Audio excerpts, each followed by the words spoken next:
Are you familiar with FBI Special Agents Kyle Seraphin? I'm familiar with the name. Is that yes? I'm familiar with the name. Familiar with the name. Let's bring in Kyle Seraphin. He's the FBI whistleblower who helped expose government censorship of our First Amendment rights.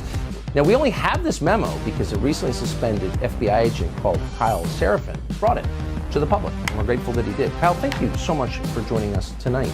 He's the host of something that strangely is called the Kyle Seraphin Show. Kyle Seraphin, I can't thank you enough for speaking out. I knew you guys were out there, and I knew it was just a matter of time, but you got a lot of guts putting your face and your name to this. You're doing a service on behalf of the American people, and from the bottom of my cracked and broken heart sometimes, thank you very much. Take a look behind the curtain with a real whistleblower and American patriot. Prepare to embrace the uncomfortable truth because this program has no time for comforting lies. Here is civil liberties enthusiast, Second Amendment defender, and recovering FBI agent Kyle Seraphin. Well, hello, my friends. Welcome to the Kyle Seraphin Show. Today is Tuesday. It is October the 8th, and we are live on all the places that we like to stream. And if you are listening to us on tape, on Apple, on Spotify, on iHeartRadio, really appreciate all of you that do that. I want to also suggest if you guys want to join our locals community, you can do that at kyleseraphin.com. The website is Kyle Seraphin. It's just my name, .com. Come over there for fun, food, conversation. There's no food, actually. But we are going to discuss things like gear, preparedness, readiness. We're going to share some memes. We're going to share some conversation about things like that. So make sure, if you have not done so already, check it out. You can join for free. You can join as a paid member. Take your pick. I'm happy to have you either way. kyleseraphin.com. Today we're going to be talking about gaslighting. And it's not a unique topic for this show. We've covered it before. But today it was especially heavy. And so I went to my little AI generator and I said, Grok. That's the X setup. I said, Grok, can you generate me a picture of the entire American map illuminated by a gaslight? Because this country is deeply, deeply committed at this point to being lit up by fake lighting. We have lies coming from the left and the right. There's no question about that, folks. If you guys think that the political right is the only group, that's seeing the truth, it's not true. You have to be a skeptic. You have to be critical of your news media. I've watched a bunch of deceptively edited things on both sides. But what I can tell you is the left is full bore on this stuff. We're going to go to a sponsor in a second, but before we do, let me just show you why today was so heavy. So this is from CBS's website.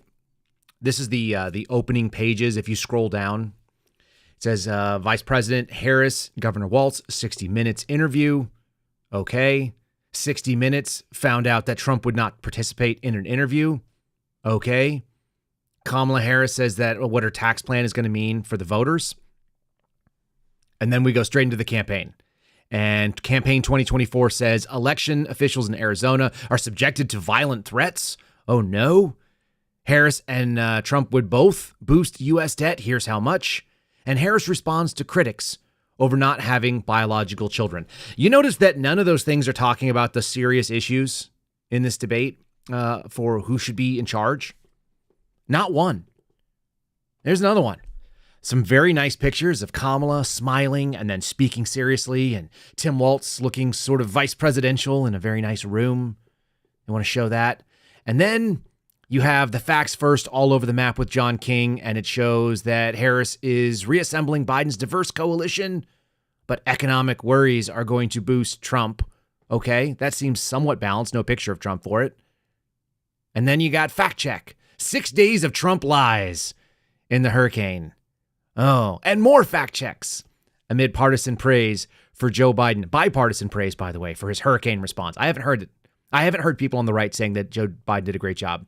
Trump is falsely claiming that the reviews are universally negative. Maybe Trump is seeing the same kind of stuff that I am. Anyway, it just went on and on and on. Everything that I turned on, it was one-sided coverage. It's often that way, but usually they try to hide it a little bit better. Today, it just felt overwhelming. So we're going to go to a quick thanks to my friends at Catholic Vote who have the first story of the day coming from The Loop. And if you are not getting The Loop, here's how you do it. You go to catholicvote.org. Again, catholicvote.org. The main page will give you an opportunity to sign up and get the loop in your email each day. It's the first email that I read almost every day, and I recommend you guys check it out. You can follow them on social media at Catholic Vote. Faith, family, and freedom are the governing principles for an organization that is made of Roman Catholics like myself. But like myself, we understand that there's a broader picture here, and we're trying to see Catholic in the sense of universal. That's what the word actually meant, that there is a universal Christian church, and that movement is going to be the thing that saves America. I just read something earlier today. Hold on, I got my Catholic Vote mug too. Catholic Vote mug, there it is, in all script. I asked them to make this for me. I really did. Check out catholicvote.org. I read something today that said a bunch of little things, hold on to your guns. The government wants to disarm you because if they can disarm you, then they can tell you what to do. They can take over, blah, blah, blah. All this kind of information. And then the last one is that, good wins in the end. And the thing that we have to realize, which those of us in the suspendables camp know sort of intuitively, the Steve Friends, the Garrett O'Boyles, the Marcus Allens, it's that God's time is not our time.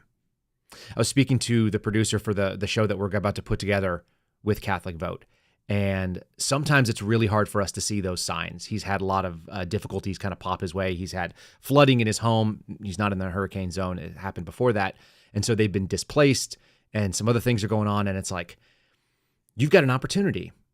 The opportunity doesn't usually look like opportunity. It doesn't look like a door we'd want to walk through. I think that oftentimes God gives us something that we don't want, but we feel like we might have to do begrudgingly, and at the end, it works out really well. I'm also going to start with a little bit of humor because this video speaks intensely to me, mostly because I really want to be sitting on a porch somewhere with the rain coming down in a rocking chair with a dog and looking out over my own property. That's not going to happen here in Texas right now. It's nothing but heat and and drought, I suppose. We have limited waters. So we were reading the story last night with my kiddos of Elijah and the drought. And I was like, oh yeah, I can feel that pretty intensely. So maybe that's just the water that appeals to me. But also, we were born in a strange time. This reminds me of the movie Fight Club, where Brad Pitt's character is walking and talking to men and saying, you were born at a time when we have no great conflict, we have no great war. Predated the war on terrorism. For those people that participated in that, a lot of them feel like they were conned as well. So we weren't born at a time when we could explore the globe, and we were born too early to explore the galaxies. So maybe this is what our purpose is here. Here's a little joke to get you started. You were born too late to explore the Earth and too soon to explore the galaxy. So the only purpose of you being alive right now is committing tax fraud and tax evasion. Are we just put on this earth right now, for those of us that are here, to engage in tax fraud and tax evasion?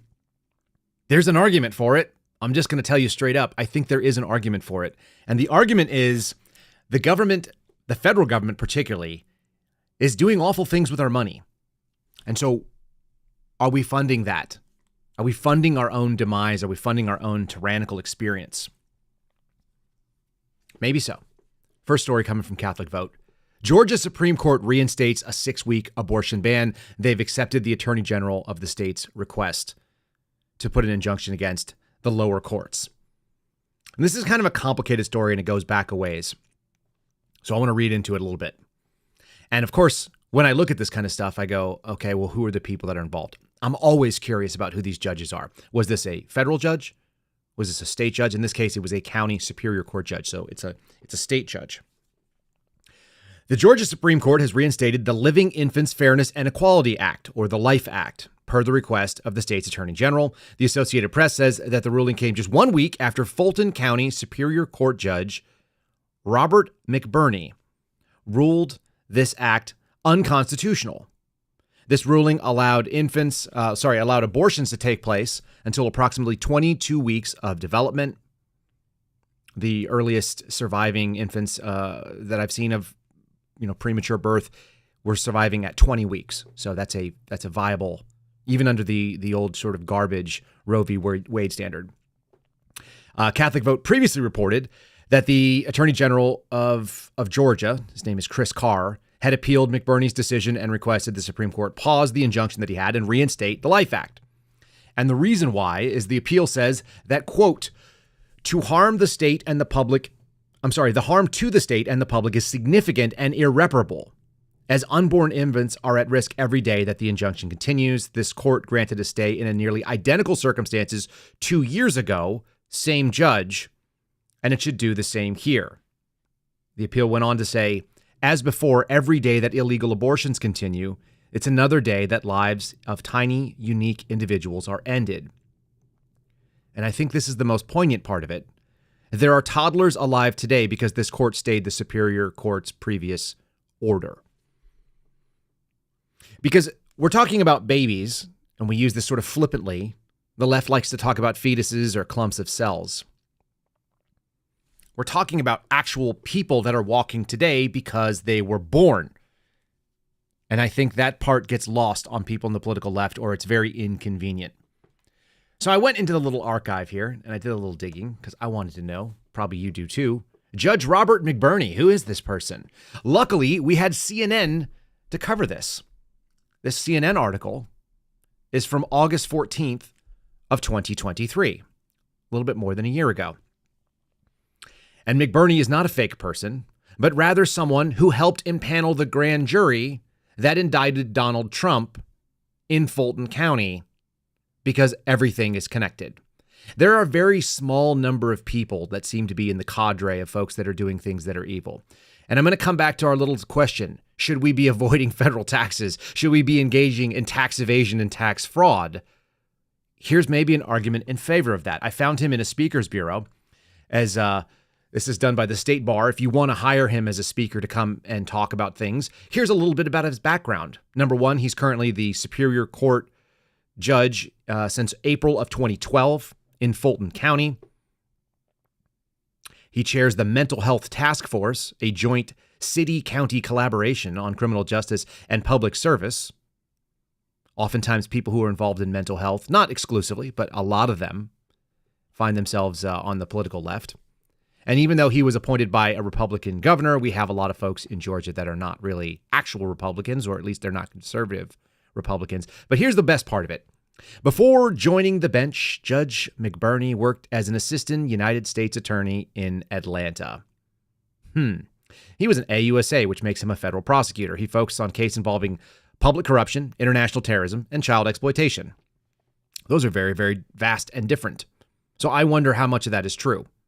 As someone who's worked with AUSAs, they tend to focus a little bit more narrowly than international terrorism. That's national security stuff. Public corruption, which is a very unique and specific sort of game. And then child exploitation or child pornography. That's also very nuanced and specific.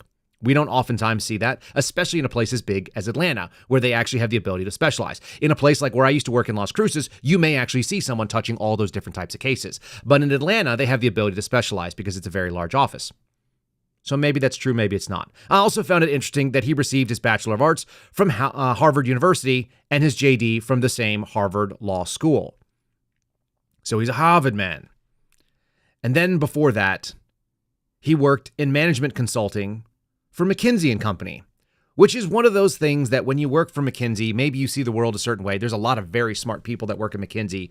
A lot of them work in a way that I would refer to as operational morality. They tend to be very focused on getting certain outcomes. They have moral flexibility. They're not the kind of people that I want making decisions about my children. It doesn't mean that they're not intelligent, but Pete Buttigieg is one of their kind of alum. They bring out a lot of people, and their ideas, almost universally that I've seen that go out for government, have made life worse for us as people. There's a poster that was called the Demotivator series. Some of you guys saw this. There used to be like the Motivator series. So there'd be like a little cat and be like hanging onto a bar with its claws, and it would say, "You can do this. Hang in there," right? So they would have these on the walls of gyms, or they'd have them at like preschools or whatever. Nice ladies with nice hair would put that up on their wall as kind of a motivator. But the demotivators were always funnier to me because I'm kind of like a snarky guy. And so there was this great demotivator. And actually there were two of them. And I used to have them intermittently on my computer screen when I worked for the federal government. One of them said, "Government, if you think we have problems, you should see our solutions."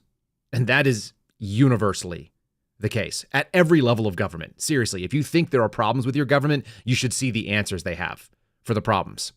That's part one. And the other one was about consultants. And McKinsey is one of those types of companies. And it said, consultants, if you're not going to be part of the solution, there's a ton of money to be made in continuing the problem. The reason that our current FBI is the way that it is, the way that they have the sort of statistical accomplishment measurements, the metrics, and the what they call IPM, Integrated Program Management, that came from McKinsey. It was a McKinsey suggestion to create the modern FBI as it stands today, where it is incentivized to create terrorism cases. Just so you all understand, McKinsey, I don't know that it's the root of all the evils, but it's one of those things in the background that's constantly lurking. And whenever you see someone touching it, there's a lot of danger in what they're involved in. Just so we're 100% clear. I'm not recommending anybody do anything about it. I'm just saying, McKinsey, when you hear it, you should have your hackles kind of click upwards. All right. So I've got a ton of videos that I want to get into. I also want to start off, I guess, with this little story about Kamala Harris. She just did an interview. She talked about things that seem obvious to those of us that pay attention. They're not going to have a peace talk if Putin's not at the table. And she's a Glock owner. Okay, let's just handle this. I heard a story last night from my father. We were talking about something about a negotiation between the Major League Baseball Players Association and the owners of the teams and essentially Major League Baseball as an entity. And one of the things that you do is you bring people together, you sit them down, and you have a conversation between two people who have conflicting interests. They have contrasting opinions on the same problem, and then you try to see if there's common ground. It's incredible to me that the headline here says that there will be no peace talks with Putin without Ukraine at the table. So what she said was that without the two people who would be parties to the negotiation, they can't have a negotiation. I'm shaking my head that this made it past an editor and they put this up. We're going to play you some clips of the interview. I don't think it went well. Before we play you clips of the interview, let me play you a guy who basically has nailed, I have this listed as dude answers questions Kamala Harris style. You will hear Kamala Harris style answers from a man, and you will immediately know who she is because she's such a cartoon of herself. So we're going to play that little video for you guys to get a taste of how obvious her style has gotten to those of us that are paying attention. And I don't think it's good. It's kind of comical, except that I'm fairly confident she's going to get selected in a few weeks here. So we might as well get used to this, I suppose. Hey, what's up, bro? Yo, what's up, dude? How's your fantasy football team looking? Well, I was born in a middle-class family, right? I'm from a small town neighborhood, which is an area of land that has a lot of houses, right? And houses are where people live. And I lived in a house, yeah. In a neighborhood. So, yeah. Hey, what's your favorite kind of ice cream? Well, I come from a middle-class family. You know, my father gave birth to me from his man womb in the middle of a class. I was born inside of a classroom, right in the middle of it. And I'm relatable. You know, I'm just like you. Hey, bro, do you want to go out tonight? Well, I've come from a middle-class family. Yeah, I'm from a place where people are really proud of their lawns, right? Yeah. They love grass. They're prideful of their trees and their ferns and all different types of flora.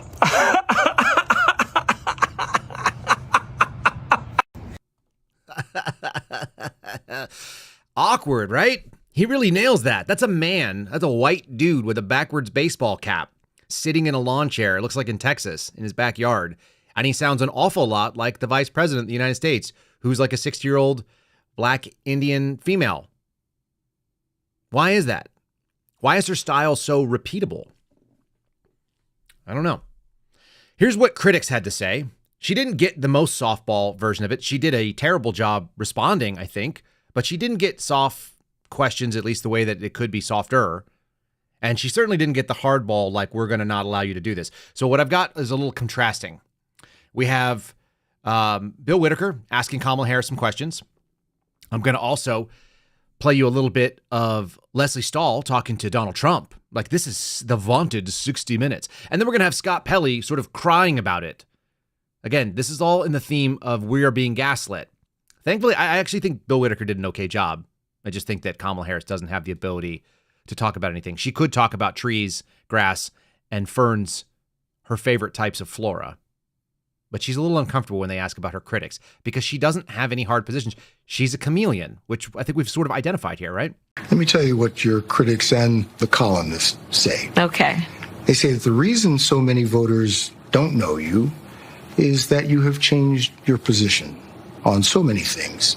You were against fracking, now you're for it. You supported looser immigration policies, now you're tightening them up. You were for Medicare for all, now you're not. So many that people don't truly know what you believe or what you stand for. And I know you've heard that. In the last 4 years, I have been Vice President of the United States. And I have been traveling our country. And I have been listening to folks and seeking what is possible in terms of common ground. I believe in building consensus. We are a diverse people, geographically, regionally, in terms of where we are in our backgrounds. And what the American people do want is that we have leaders who can build consensus, where we can figure out compromise and understand it's not a bad thing, as long as you don't compromise your values, to find common sense solutions. And that has been my approach. Okay. So I flip-flopped on all the issues because compromise, and I haven't compromised my values, even though I've gone from one side to the other side on the exact same issue. That's not an answer, folks. It's just not. The answer could be, and I know Steve Friend would be able to do this because he's better at Kamala Harris than Kamala Harris is. The answer could be, I've seen the error of my ways. I think that some of the things that I believed before, I have more information because of the office that I was in or because of the time that I dedicated to it. And when I evaluated that issue and I saw the effects of my original policy positions, I had to change them because I was incorrect. That's called humility. Now, we heard yesterday, she doesn't want humility, so she can't do that. Here's another little thing coming from this ABC article. It says Harris was asked about one of her main talking points during the campaign, improving the economy. Almost everything should talk about the border and the economy at this point. Everything else is irrelevant. But that's not what's going to happen. They're going to talk about everything else. Whitaker asked how she believes she was going to be able to get her plans through a GOP-controlled Congress, because the possibility stands that that we could have a White House on one side and the almost always a divided sort of government, legislature captured by GOP, House by the Democrats. That's not a bad thing for America, folks. That is how you get consensus. That is how you get gridlock and nothing bad happens. She wrote, this is her answer, how she's going to get plans, get her bad ideas through the GOP-controlled Congress. Quote, when you talk quietly with a lot of folks in Congress, they know exactly what I'm talking about because their constituents know exactly what I'm talking about. Their constituents are those firefighters and teachers and nurses. Where are we at here with that? What does that even mean? And again, it's contrast. The difference is that we're seeing one side portrayed as comfortably as possible and then let off the hook. And it doesn't happen on both sides. That is the gaslight. Here's a take on the border. Again, I think Bill Whitaker asked the question. The fact that she leaves a lot to be desired in her answer is not his fault. Sometimes you just let people make the decision. The sad thing is people on the left are going to go, this is triumphant. Look how great she is. And now she's going to go do The View. And now she's going to go do Colbert. Very, very hard hitting. This was the only chance she had. And you know what she doesn't do? A press conference where live questions can come at her and it's not tape delayed and they can't retape the answer. So here she is talking about the border. The question I want you to focus in on is, you came in. The border is an old problem. It's been a problem since the 90s in the United States, at least. But when you came in, the policies of your administration made the number of illegal crossings increase by 4 times, quadrupled. And she's going to say it's basically lower than it's been in our term, but they're redefining success against their own crappy performance, not against historical performances. So here he is. I've been covering the border for years. And so I know this is not a problem that started with your administration. Correct.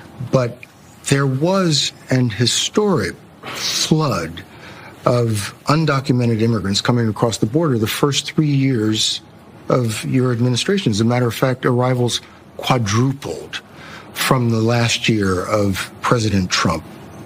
Was it a mistake to loosen the immigration policies as much as you did. It's a long-standing problem.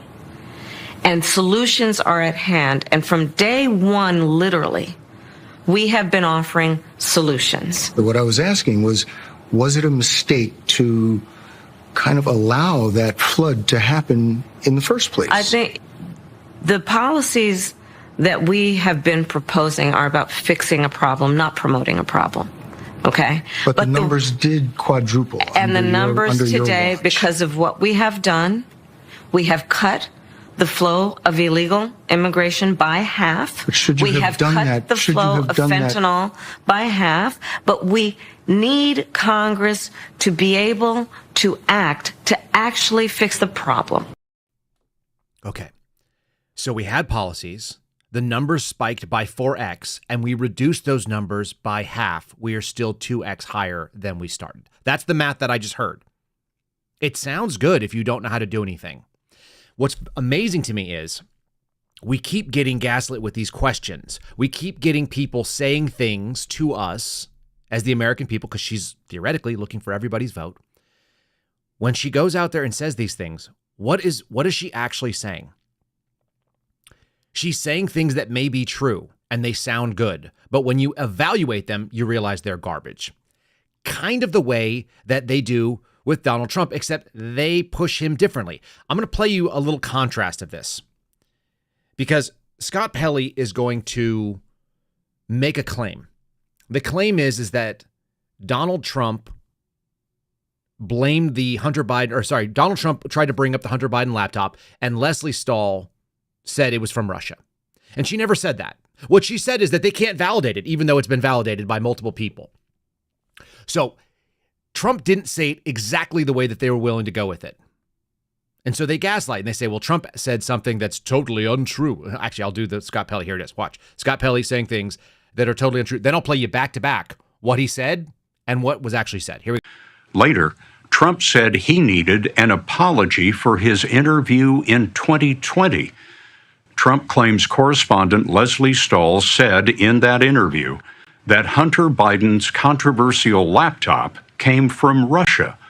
She never said that. Trump has said his apology. She never said that. And we are effing appalled because I'm Scott Pelley. Can you imagine Donald Trump questioning our legitimacy? Here's what the actual interview sounded like. So we'll play that, and then we'll play the question that he answered. I think he said the same thing. He didn't say it precisely. Again, this is that same problem we keep finding.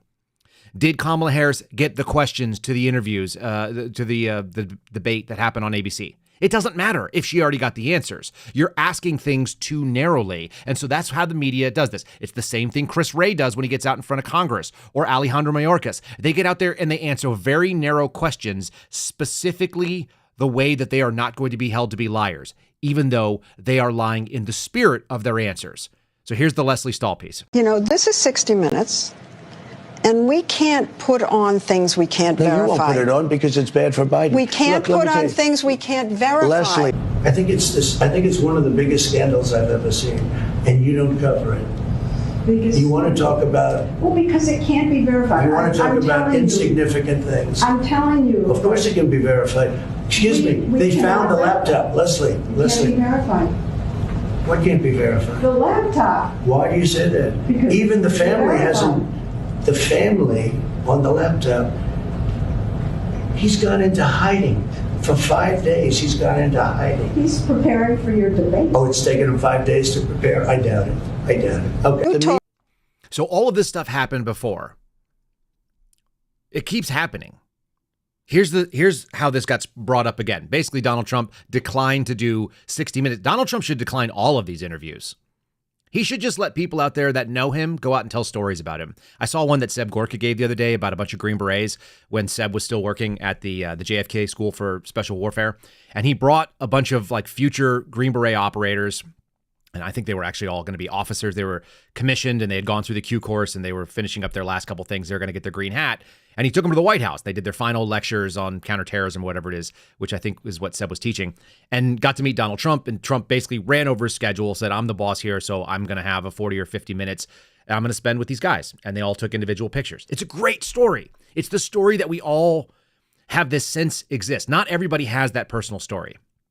I don't have that personal story, but I do know Seb Gorka. I do want to hear what he has to say about that moment that he saw the very human touch of Donald Trump for our troops. I've heard people that responded to me on social media say, I had the same story. A friend of mine was working in some sort of law enforcement training. Same exact thing. Trump doesn't need to do any more media, period. He should have his surrogates. He should have his friends. He should have people come out there and do these talks because those are much more poignant. And it's a lot more humble. The thing Kamala wants to avoid, it's humble to have other people go out and tell stories about how great you were with other people. It becomes braggadocious, and it's the thing that they hate about him if he does it himself. Here he is taking a question. I think he actually handles this question okay. He's inartful. He still kind of meanders in his answers at this point. He looks exhausted to me, and I don't blame him for what it's worth. 8 years of this garbage. It's tiring. He handles this well, and then he handles it mediocre. He kind of comes and goes with the right answer. He's not on point the whole time. But it does show you that CBS is lying, like pretty obviously. Go ahead. CBS is saying that you have pulled out of a planned interview on 60 Minutes. I'd just like you to address that report, and if you indeed are not doing the interview, explain your reasoning why. Well, right now they came to me and would like me to do an interview, but first I want to get an apology because the last time I did an interview with them, if you remember, they challenged me on the computer. They said the laptop from hell was from Russia, and I said it wasn't from Russia, it was from Hunter, and I never got an apology, so I'm sort of waiting. I'd love to do 60 Minutes. I do everything. I mean, I do you right now, right? And you're tougher than 60 Minutes, frankly. He goes on. That's a great line. You're tougher than 60 Minutes. You know why it's tougher than 60 Minutes? Because he's doing a live press conference. Unscripted, calling on people who pop up to the microphone and ask a question. And he goes on the fly. And he does that better than the Democrat Party, whether it be Joe Biden, whether it be Kamala Harris. He is good at that. He's good on the fly. Until he's not. Until he goes too long. He needs to probably have shorter and quicker answers. But the fact of the matter is, why has Kamala not done these? How many press conferences has she done since she announced? I can't think of one. She goes out there and she says things and there's no follow-up on them. Here's the thing that's been bothering me. There's a discussion about guns. One of the big issues that I always vote on is gun rights. And it's kind of a no-brainer. Donald Trump's record is far from perfect, folks. His bump stock ban was bad, as in dumb. But you've got this lady out there trying to act like she's in law enforcement. This is one of the most outrageous claims that I've ever heard. You know that I have a background in law enforcement. For those of us that were in the actual law enforcement realm, the FBI is like the tail end of barely involved in law enforcement. And I did more of the law enforcement type work by being on the street and doing surveillance than most people do, because we sat out there in the public the same way people do on patrol and drive around and actually see bad people. Like I actually got belly to belly with people who were bank robbers, who were involved in child sex trafficking, who were terrorists, that had sworn allegiance to ISIS. That doesn't happen for most people in federal law enforcement. They just don't do that, particularly at least FBI. Most of it is done behind a desk. And then they have a mass group of people go out and do the arrests. They're not like the FBI are not cops. So we would say law enforcement because we weren't police. When you're a prosecutor, like you're part of the judicial system, I would say. But being a prosecutor doesn't make you part of law enforcement. Sometimes you're working against law enforcement is what it looks like, which is the way it's supposed to be. But just don't make that claim. Here she is talking about why she's a Glock owner. For those of you who are saying that in California, Glocks are outlaws and are not on the approved list, there are Glocks that are approved. You just can't have the modern generation ones because they're very slow to adapt. And so you can get, I think, like a Gen 3. I don't know if the Gen 4s are available. I know the Gen 5s are probably not. It's always like this. They have to submit for this approval with the California DOJ. So you can own a Glock in California. It just has to be neutered in theory. I'm sure hers is not. I'm sure she has the rules for me and not for thee. Anyway, here she is claiming to be a gun owner. You recently surprised people when you said that you are a gun owner. And then if someone came into your house... That was not the first time I've talked about it. That's not the first time I've talked about it. So what kind of gun do you own, and when and why did you get it? I have a Glock, and I've had it for quite some time. And, I mean, look, Bill, my background is in law enforcement. And so there you go. Have you ever fired it? Yes. Of course I have. At a shooting range. Yes, of course I have. Of course I have. at a shooting range, like someone held my hands together and pulled the trigger. Does anyone think that she's a competent gun owner? Competent gun operator? I don't like it. I don't like anything about that. It's pandering, just like we keep seeing. It seems to be pretty obvious to me, but so be it. That's the claim. She's going to try to say, because I own a gun, that's why I can say why you can't own a gun. And the answer is, just because you're a crap parent doesn't mean you can tell me how to parent. Being the same thing or having some sort of trait in common with me doesn't mean that you get to come out and tell me how to do it. This is the overwhelming piece. These people are operating from a place of bad faith, and they keep making these fake and garbage arguments. So Tim Walz said the same thing. I'm a hunter, but I don't believe in assault weapons. Nobody cares, bro. Nobody cares. You don't get to have that say. That's what America is about. There are rights that pre-exist. That allegiance you swore to the Constitution when you were in the Army, that she did as a prosecutor, that she did as the vice president, you don't get to negotiate what it means, particularly the God-given rights that pre-exist the government. You're all in violation of your oath. And here's another little thing about that. Actually, before we do that, let me say thanks to my buddies at Patriot Cooler. We're going to talk about ghost guns because this is actually hitting the Supreme Court. Newsflash, there's no such thing as a ghost gun. It's made up. It's a talking point. It's a California talking point at that. Before we go over there, how about this? PatriotCoolers.com. They have found a landing page. If you guys look in the show notes and you're like, hey, Kyle, I see that tumbler that you're rolling right now. I've got what's called the Major. It's a 40-ounce tumbler with an awesome handle. I was telling the product manager the other day. I was like, dude, I really like this handle. I didn't think I was going to like it because I don't like the way that handles look. But grabbing it, it's so much easier to roll around with. And this spill-proof lid, like you can have it on a tilt. This one's full of water, and I can roll around with it. If you guys want to find your own, you can actually go to our collection now. It's patriotcoolers.com/collection/Kyle-Seraphin, or you could just click on the link in the show description. Use the promo code Kyle to save yourself 10% on engraved stuff that you are customized, but you don't have to go out there and do graphic design work on the cup. It's already put together. If you want the badge or the flag, we've pre-configured them, and they are all on our own Kyle Seraphin collection at Patriot Coolers. So patriotcoolers.com, you can find it under the Influencers collection, or just click on the link in the show description if you guys are looking for one. A really, really good deal. And they were able to cut the price down because they've customized it for us in advance. So instead of it being like whatever the heck it was like $20 to customize it. It's half the price. I think it's like 10 or $11. So it's a little bit of a premium on there, and you're still going to get 10% off the whole thing. Go ahead and check that out. I just priced them against Yeti, by the way, because I was really curious, like, is that in line? And it's 100% in line with what things cost in the market. There is a cost associated with getting someone to take the tumbler out of the box, put it into the laser etcher, and run it. So in any case, that's there. Let's talk about ghost guns, because those things bother the heck out of me. This is coming from ABC News, talking about some tragic story of a kid who's never seen a firearm, much less a ghost gun. Ghost guns work the same as other guns, except sometimes they don't shoot, because ghost guns, quote unquote, ghost guns, are made by you, which means they have crappier tolerances. It takes a lot to tune one of these things to be effective. In any case, apparently he'd never seen a gun, he'd never seen a ghost gun, and he got shot in the face by his friend. So now he has seizures, and he lost an eye, and his life is totally destroyed. So he's saying, let's get rid of guns. His mom is wearing an Everytown shirt. His mom is one of those moms who demand action. Ghost guns. It's in the name. It's a gun. It's a firearm. It's a projectile. It's not a projectile. It's a machine that somebody used improperly. If you've never seen a chainsaw and someone swings a chainsaw at your face, you will probably have chainsaw wounds to the face because you're stupid and you look down the barrel of a chainsaw or a gun. Don't point guns in ways they don't mean. This is what the NRA actually used to do. Gun safety, teaching people to be respectful of it. What we have now is a bunch of idiots that watch TikTok videos and think that they know stuff. I actually just watched a terrible video on Netflix last night. It's really bad. It's with Mel Gibson's sixth child. And the amount of flagging on tactics and the amount of like poor handling of firearms is borderline insane.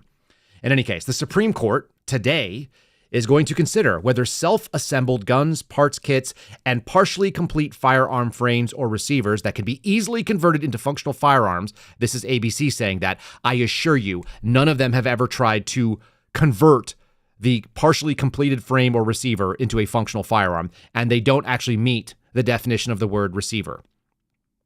That's the best part for me. They don't meet the definition. In any case, They're going to find out today whether the Supreme Court's going to hear some arguments, and they're going to discuss the subject and whether they should be subject to the same purchase restrictions and registration requirements as traditional guns. By the way, there are no registration requirements under federal law for firearms unless they are under the NFA. Hopefully, what we see is the court, even if it's broken down on ideological boundaries, they actually go to the meaning of what the words say in federal law, in which case the quote-unquote ghost gun scenario is going to be decided in favor of freedom, which is to say that they're not guns because they're lumps of plastic that may be 80% of the way completed, but it has to take some skilled work before you can actually use them as a firearm. And therefore, they are not firearms and should not be subjected to any of this.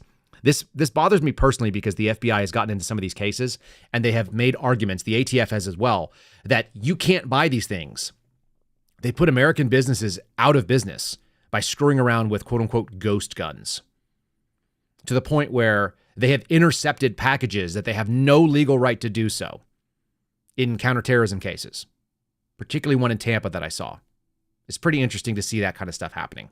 In any case, Kamala Harris, the gun owner, theoretically should say, listen, we're going to allow people to write laws in Congress that actually have the meanings of the laws. And then we're not going to try to fake the interpretation through some sort of executive overreach. Unfortunately, this is the thing we talked about yesterday. Our country stopped being a proper country during that 20 years when FDR and Truman were in charge. 1946 was the APA. The APA is the reason why the ATF has gone out there. I understand that's a lot of acronyms. The Administrative Procedures Act is the reason why the Bureau of Alcohol, Tobacco, and Firearms and Explosives has decided that they can determine what is and what is not a gun, even if it doesn't meet the definition of federal law. In the same way that they determined that machine guns are things that shoot fast, even though there is a definition under federal law, which comes from 1934. Thankfully, our Supreme Court has been pretty judicious about honing in on the specific language and only interpreting laws as they are written, not how they feel about them. And that's the big difference. Again, it's that same problem with gaslighting. It's not the real question that's being asked. It's how they feel about the question, so they'll answer it any way they want. It's over and over again. I want to keep pushing forward on some of this stuff. Again, gaslighting over and over again. Here's another little story that popped up. Donald Trump visit to Aurora by pushing misleading narratives about migrants. Oh, it's misleading narratives about migrants now. It keeps being this story that whatever he says, it must be false. The fact checking is exclusively done on Donald Trump. They never cover the other end of it. They never try to see it.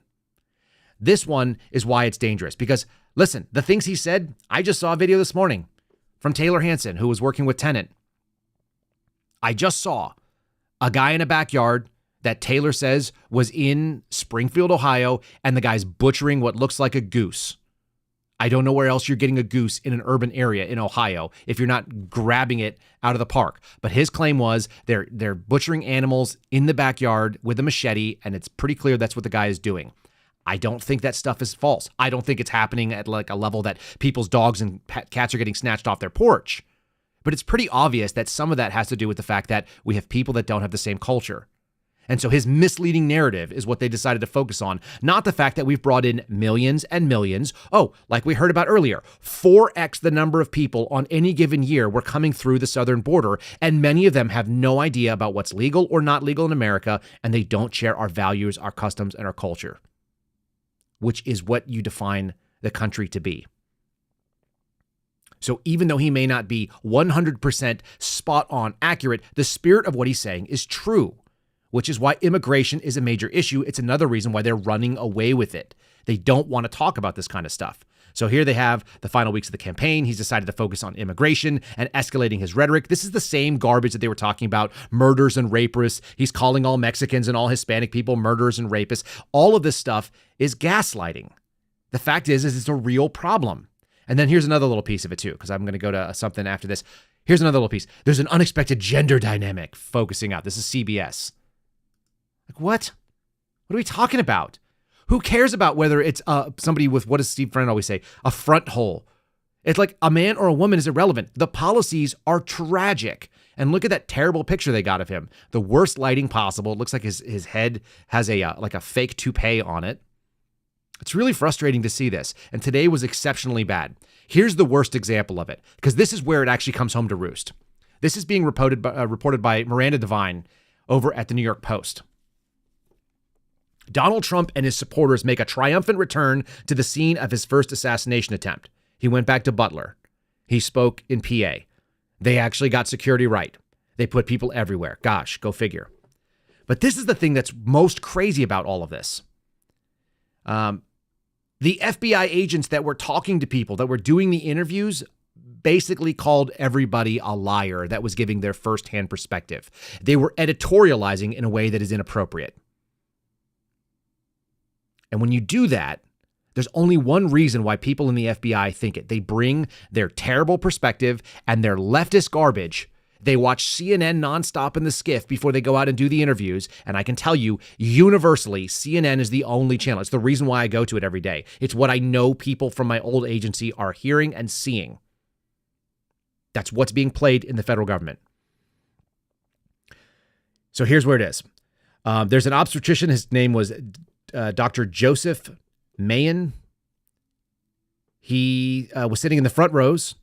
He saw Corey Comparatore and 10 feet away from Donald Trump when the bullets started flying. He helped carry Comparatore's body out of the bleachers, was among the first 36 witnesses detained by the Secret Service and held on the day of July 13th past midnight.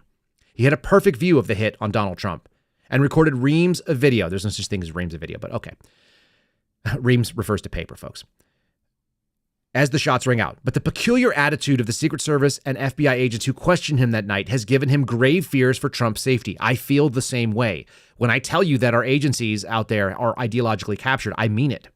First, he says the Secret Service agent who was leading him into the witness area took a call from what he assumed was her supervisor.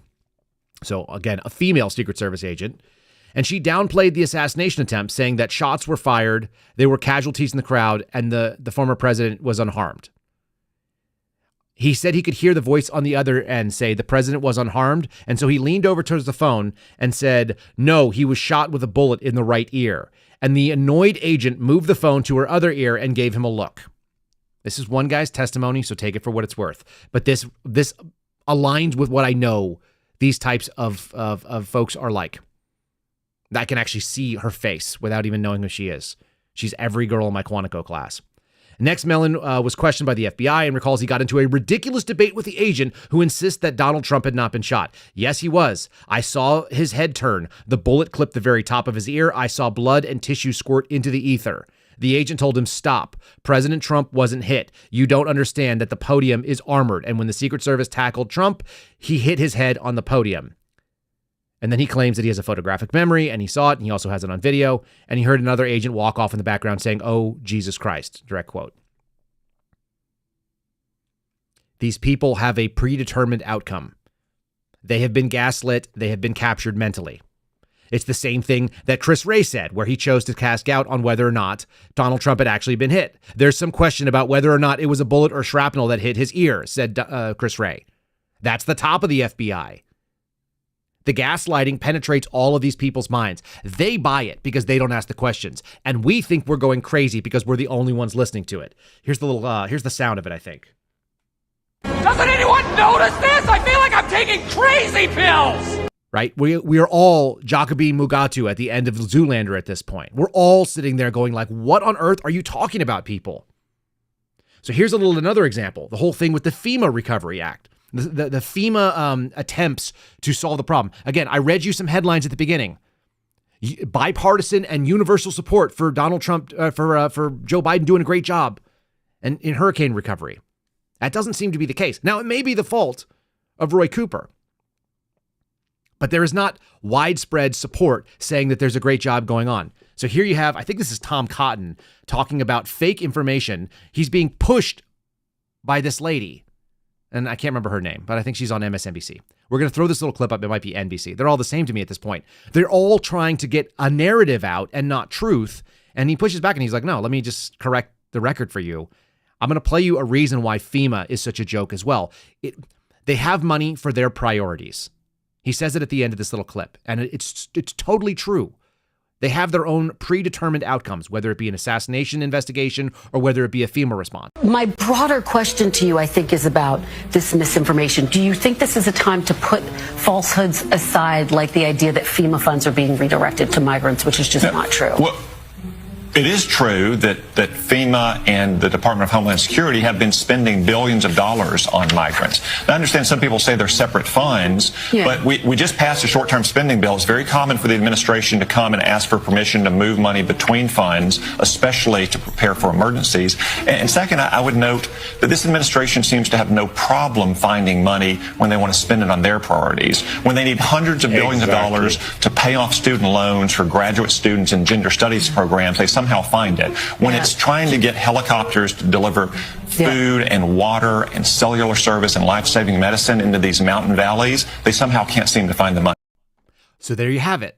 Her name is Kristen Welker, by the way. I had to go look it up, and it's NBC, so that was Meet the Press. That seems like totally obvious to those of us paying attention. They do have money for their priorities, and their priorities very regularly include things that don't seem related to the agencies that they're involved in.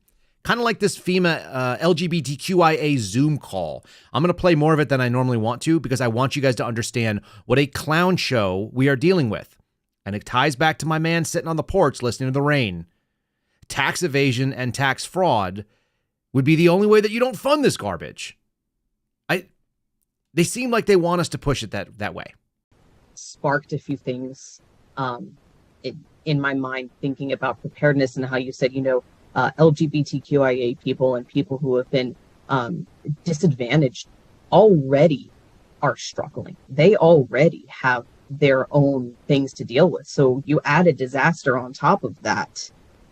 It's just compounding on itself. And I think that is maybe the why of why we're having these discussions, is because it isn't being talked about. It isn't being socialized. We're not paying attention to this community. Thank you so much. Maggie. Thank you. There are a couple of things that are intersecting in my mind here. One of them is the culture of emergency management as an organization, as an industry in the United States specifically, not abroad. This has, and my cat sometimes does this, she gets really loud suddenly, so you'll have to just allow for the... And you'll just have to, and she just goes on, and that's Maggie, she, her. And that was Tyler, he, they, which sounded like a woman to me, with a beard, because of hormones. We have the mentally ill in charge of FEMA making decisions that the LGBTQIA plus people, the people that don't know what to do with their gender. By the way, the sad thing is like, I know there are gay people in the world, and I don't have any problem with gay people. That's just the way that like, maybe they're born that way. Some people are probably actually pushed that way because of their experience. Let's just give it to them. Let's just say that it's a genetic thing. Let's say that's the case. The people that are taking cross-sex hormones, that are trying to pretend that they are like a dude when they have ovaries, you're nuts. Why are you in charge of emergency management? Why are you out there talking about the plight of people who are gay while we're trying to talk about putting helicopters into a valley? It has nothing to do with it. It's completely unrelated. And they're acting like somehow, well, they've had hardship in their life and now they have double hardship because of a hurricane. So that's why we have to change the culture of emergency management. The culture of emergency management is something bad happens. We want to go ahead and stop the bleeding. We want to go ahead and make sure that the resources get to those people. What's the most efficient way of doing it? It has zero to do with what you do with your balls. Cutting them off or putting them on or making fake ones. I just don't get it. I don't understand how we could even have these idiots out there. And then Elon Musk says something. He sat down with Tucker the other day. You know what he says? He highlighted the same problem that we're all seeing. It's the reason why free speech is so important. Now, he doesn't quite get to the point where he realizes that religion is important. But Elon Musk, he has that sort of autistic thing. When you are a scientific person and you think he's like one step away. He thinks that he's basically seen the reason for religion, but he doesn't think that he needs it. And that's okay. There's a lot of people that are like that. The funny thing is that when you think that you've reasoned your way above God, what you've done is you've basically just set yourself up for the same thing that all human beings have done. It's called hubris. It's called pride. It's the original sin. It's the Tower of Babel. The Greeks saw it. It's the story of Icarus. You get humbled. I hope Elon Musk doesn't have to get humbled too dramatically, honestly. But here he is talking about something that there was a void. And the void was people thought they were above God. And they went and found themselves a new religion. This is the golden calf. This is the idolatry. This is putting government first. That's how it works. Part of it, I suppose, is is sort of the decline of religion. So, you know, as the saying goes, nature abhors a vacuum. So when you have essentially a decline in religion, an increase in the secular nature of society, for most people, they need something to fill that void. And so they adopt a religion. It's not called a religion, but effectively like woke, the woke mind virus. It takes the place of religion. Yes. And they internalize it and they feel it with religious fervor. Yes. And rigidity. Yes. Yes. And they, you know, they essentially conduct like a holy war, effectively. It's just not called a religion, but it is a religion, sort of a woke holy war. And they're highly resistant to change, as is normal for religions. So now, for myself, I sort of see myself as a sort of, you know, engineer, physicist. For me, I'm culturally Christian. I grew up Christian. I mean, I was Anglican, was baptized. You know, I went to Sunday school. Yeah. Actually, oddly enough, I was sent to Hebrew preschool and Anglican Sunday school at the same time. So he goes on and talks about his sort of take on religion. He also goes on and talks about the people that he deals with in LA and Hollywood, and that he had spent time around who think that magic and witchcraft are all real. And he said, can you use magic to get us to Mars? I'd really like to go there. Can we go to the moon? He also says 100% the moon landing was legit. For all you out there that are in the Ryan Maddow camp, that the moon was fake, that NASA is just some big conspiracy, and that the world is flat. Just saying, Elon Musk doesn't agree with you. He's a pretty smart guy too. And he's got a space company in any case, because there's some real weird stuff. When you get untethered from reality, you start getting down these weird rabbit holes. Now, the funny thing for me is that he also just told us exactly why religion is not strong for him. He didn't have a foundation that was strong. And that's why it's so important for your kids, it turns out. It's why I'm really proud of what my wife is doing. She's out there educating our kids and making sure, and she's volunteered as a Sunday school teacher, you know, convert. Let me break it down even a little bit more clearly, because this preacher, we need to see a lot more of this stuff coming from the pulpit, because right now politics is where the war is, it turns out. And if we were in a real fighting conflict, you need clarity of command, you need clarity of mission, and there's an awful lot of evil and people that are kind of dancing around the corners. So this guy lays it out in a really clear way. This is what the actual debate should be. If you're a working class person, the Democrat Party seems to hate you. If you are a Christian, the Democrat Party seems to hate you. If you are a baby, the Democrat Party seems to hate you. I'm not saying that in an inflammatory way. I'm saying that I just take them at their word. So listen to this man kind of lay it out there. This kind of like strength from the pulpit would be useful. And we can all go back and see, like, read some damn history, folks. The history of the Democrat Party is the Klan, racism, Jim Crow. It's anti-everything that they pretend like they are right now. I have no idea why people are conned by this, but the devil is the great deceiver. So maybe that's just kind of a little example when you forget about what God really is about, and you let science be your religion, you let government be your God, you're going to get some suboptimal outcomes, like all people have. The Democratic Party, I'm going to say it tonight so that you won't be confused, is the Antichrist Party. It is anti-family. And I'm going to say this, you're not going to believe it, but it is anti-black folk. You are only needed for votes. You are only loved when it's time to get your votes. There's no real care about you. And see, we still stuck, and we got that thing ingrained in us that this is the party for the black man. It is not. The party has changed. Black people, really, to be honest with you, have never been the priority. They have only been used. Go back and look at the Civil Rights Act of 1964. We've all given Democrats credit for that, but Johnson was the one that wanted to pass it, but he couldn't get enough Democrat votes to pass it. It was the Republicans that pushed and passed the 1964 Civil Rights Act. Go tonight and look it up. Look at Wiki, W-I-K-I, put it in there, 1960. He couldn't even get enough Democrats to vote for it. So he had to go to Republican senators in order to help him out. They are anti-life. The party pushes stuff that's anti-life. It pushes anti-morality because most of their policies are immoral. That pushes sexual perversion. It is the party of death.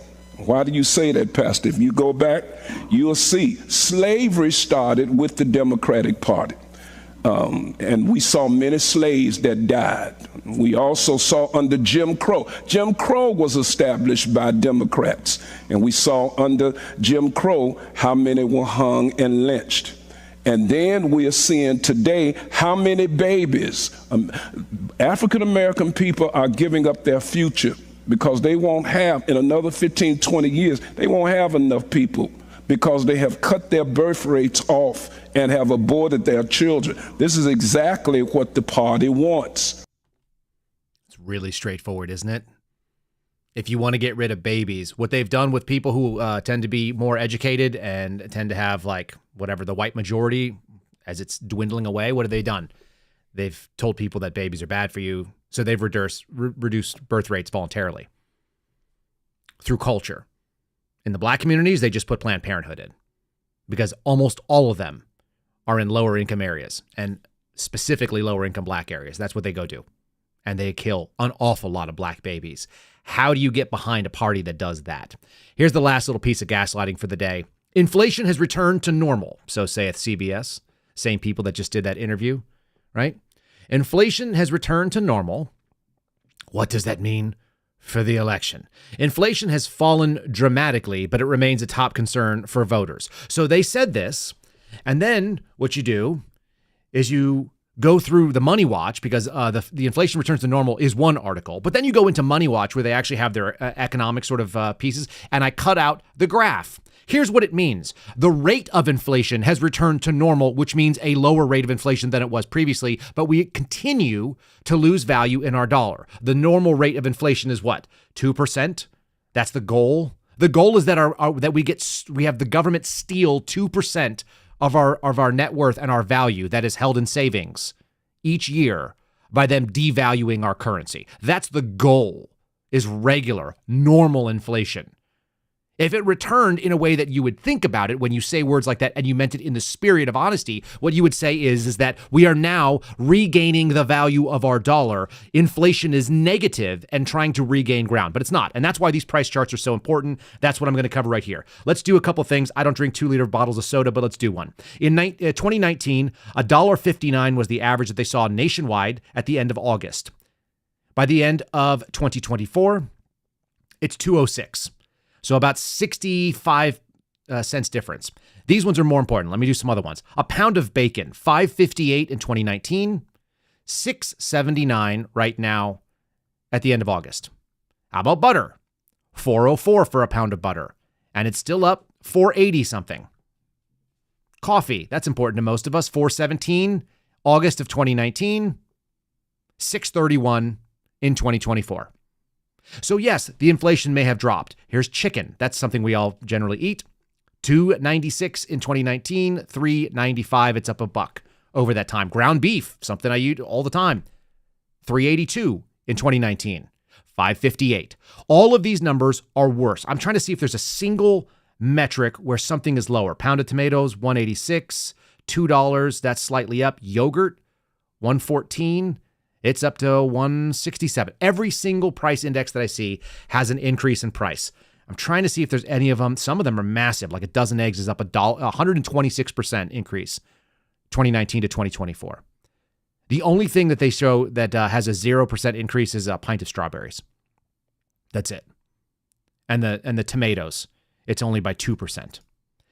Everything is more expensive than it was, because the dollar is worth less, because inflation has returned to normal. In the same way that they've taken the 4X increase at the border and they've reduced that by half. They're only playing against their own score. So they've done better than they used to do, but they still suck. And that's where we should be at. I got a palate cleanse for you. Again, we started off with talking about tax fraud and tax evasion. The idea that the only way that you resist this nonsense is by not funding it. The other way is an appeal to God. Here's kind of a little joke, a little kind of a fun thing as we kind of end the day today on this Tuesday. let's do an appeal to God. All of us have had frustrations with customer care. If you're smart and you deal with it properly and you're in the right, then generally speaking, you'll have a good outcome if you have the patience. But if you're in the wrong, like you spend money that you don't have, then you're probably going to get hit with fines and things, and that's just the nature of the beast. Sometimes you got to pay the tolls. I do this with the toll company all the time. They'll charge me a fine. I'm like, hey, I'm not going to pay your fine, but I'm happy to pay the toll just because your technology didn't work. Guess what? They always will get rid of the fines for me, and they'll always let me pay my tolls. But sometimes you can't get that way. Here's Veronica. She's going to take it to the next level. She wants to talk to the next highest manager. You guys know who the next highest manager is?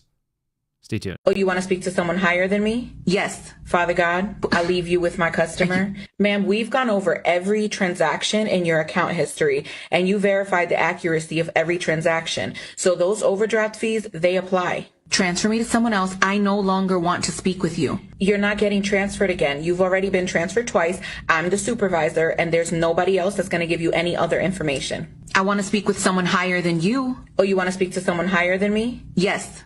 In that case, if you don't mind, close your eyes and bow your head for me. What? Father God, I leave you with my customer. She's not understanding that when you use more money than what you have in your account available for you, you're going to get charged an overdraft fee. I can no longer help her. Illuminate her path. Allow yourself to be revealed to her so that she can understand what happens when you overuse your debit card. Jesus, in your name we pray. Ma'am. Gracias, Señor, Papa Dios. Ma'am. What? No, ma'am. You and Papa Dios, you guys talk it out. Get me to someone else. There is no one else above God. That's the whole point, I think.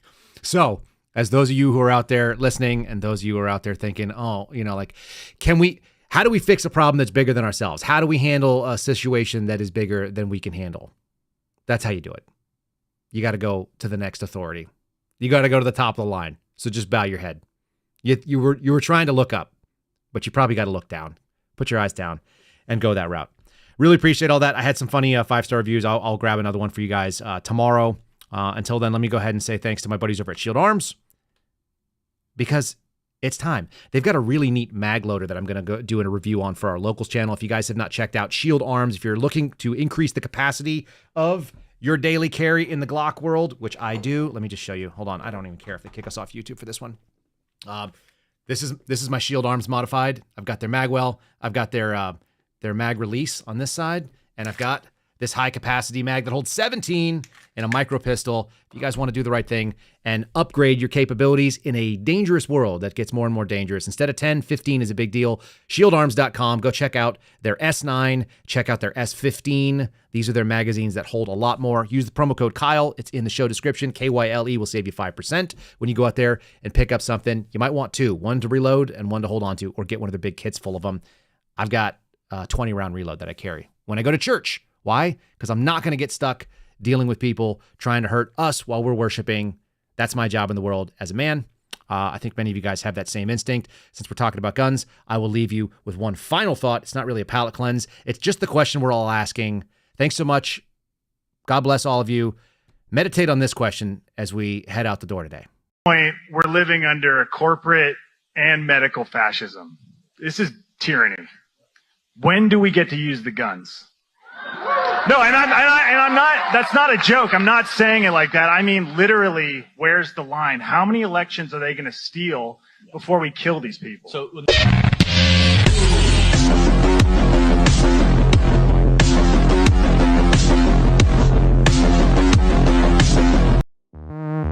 Thanks for listening to The Kyle Seraphin Show, streamed live weekdays on rumble.com/Kyle Seraphin. Follow Kyle on Twitter, Truth Social, and Instagram @Kyle Seraphin.